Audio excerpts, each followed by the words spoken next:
पहले एक नजर प्राइम 25 पर। अफगानिस्तान के काबुल एयरपोर्ट के गेट पर धमाके में 13 से ज्यादा लोगों की मौत हो गई है। अमेरिकी रक्षा मंत्रालय ने काबुल एयरपोर्ट के गेट के बाहर ब्लास्ट की पुष्टि की। धमाके के बाद काबुल एयरपोर्ट से सभी उड़ानें रद्द कर दी गई हैं। सभी विमानों को नाटो की सेना ने अपने सुरक्षा घेरे में ले लिया है। तालिबान ने पाकिस्तान को अपना दूसरा घर बताया है। तालिबान के प्रवक्ता ने कहा कि तालिबान के लिए पाकिस्तान दूसरे घर जैसा है और वह पड़ोसी देश के साथ व्यापारिक और रणनीतिक संबंध मजबूत करना चाहते हैं।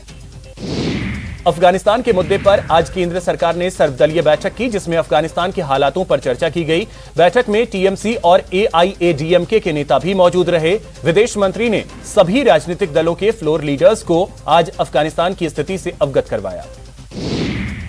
ऑल पार्टी मीटिंग में विदेश मंत्री एस जयशंकर ने अफगानिस्तान पर प्रेजेंटेशन दिया।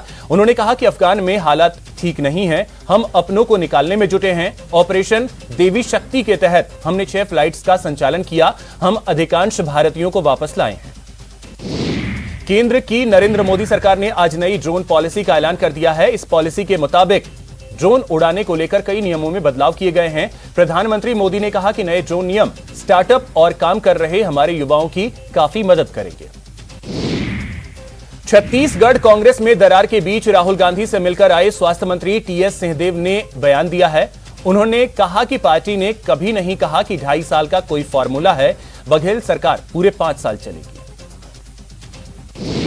कोटा के सांसद और लोकसभा स्पीकर ओम बिरला 7 दिन के जम्मू कश्मीर और लद्दाख के दौरे पर हैं। इस दौरान बिरला 27 अगस्त को लेह और 31 अगस्त को श्रीनगर में आयोजित पंचायती राज संस्थाओं के कार्यक्रम की अध्यक्षता करेंगे। प्रदेश के 6 जिलों में पंचायती राज चुनाव के पहले चरण के लिए मतदान की प्रक्रिया संपन्न हो गई। पहले चरण में 61% से ज्यादा मतदान हुआ है। जोधपुर के 7 पंचायत समितियों में पहले चरण का मतदान हुआ। छिटपुट घटनाओं को छोड़कर मतदान शांतिपूर्ण रहा। जिले के 7 पंचायत समितियों में कुल 66% वोटिंग हुई। केरू पंचायत समिति में सबसे ज्यादा मतदान हुआ। फीस और बेरोजगारों के मुद्दे को लेकर सांसद किरोड़ी लाल मीणा ने मोर्चा खोल दिया है। उन्होंने कहा कि 13 सितंबर को विधानसभा का घेराव किया जाएगा। प्राइवेट स्कूलों की मनमानी रोकने के लिए कड़े कानून की मांग की। कोरोना को लेकर स्वास्थ्य मंत्रालय ने भी लोगों को सचेत किया है। स्वास्थ्य सचिव राजेश भूषण ने कहा कि देश में कोविड-19 की दूसरी लहर अब तक जारी है। दूसरी लहर अभी समाप्त नहीं हुई है। सितंबर और अक्टूबर के महीने में ये 2 महीने हमारे लिए महत्वपूर्ण है, क्योंकि हम त्योहार मनाने जा रहे हैं। देश भर में कोरोना के नए मामलों में कमी के बीच केरल ने चिंता बढ़ा दी है। आज केंद्रीय स्वास्थ्य मंत्रालय ने कहा कि पिछले 24 घंटे में आए कोविड-19 के मामलों में से 58.4% केरल से सामने आए। वहीं मरुधरा में कोरोना संक्रमण की रफ्तार एकदम से थम गई है। पिछले 24 घंटे में सिर्फ 3 नए केस सामने आए, जबकि किसी की मौत नहीं हुई। एक्टिव केस भी करीब 100 के पास आ गई है। कोरोना वैक्सीन कोविशील्ड के 2 टीके के बीच के अंतर को घटाने पर सरकार विचार कर रही है। सूत्रों के हवाले से बताया गया है कि कोविशील्ड के 2 टीके के बीच अंतराल को कम करने पर विचार किया जा रहा है। बच्चों में टीकाकरण को लेकर मरुधरा तैयार है। न्यूज 18 राजस्थान से खास बातचीत करते हुए चिकित्सा मंत्री ने कहा कि बच्चों की वैक्सीन को लेकर स्टोरेज की तैयारियां पूरी की जा चुकी हैं। उन्होंने कहा कि भारत सरकार ने तीसरे चरण का ट्रायल पूरा कर लिया है और अक्टूबर में टीके उपलब्ध होने की संभावना है। मुनव्वर राणा के बेटे तवरेज राणा को यूपी के रायबरेली सीजेएम कोर्ट से जमानत मिल गई है। चाचा पर खुद पर गोली चलवाने के आरोप में पुलिस ने बुधवार को गिरफ्तार किया था। राजसमंद में नेशनल हाईवे 8 पर बेकाबू ट्रेलर ने कार को अपनी चपेट में ले लिया। हादसे में कार सवार एक व्यक्ति की मौत हो गई, जबकि 10 लोग घायल हो गए। बूंदी के दोलाड़ा गांव के पास एक युवक ने ट्रेन के आगे कूदकर अपनी जान दे दी। पुलिस ने पोस्टमार्टम करवाकर शव परिजनों को सौंप दिया।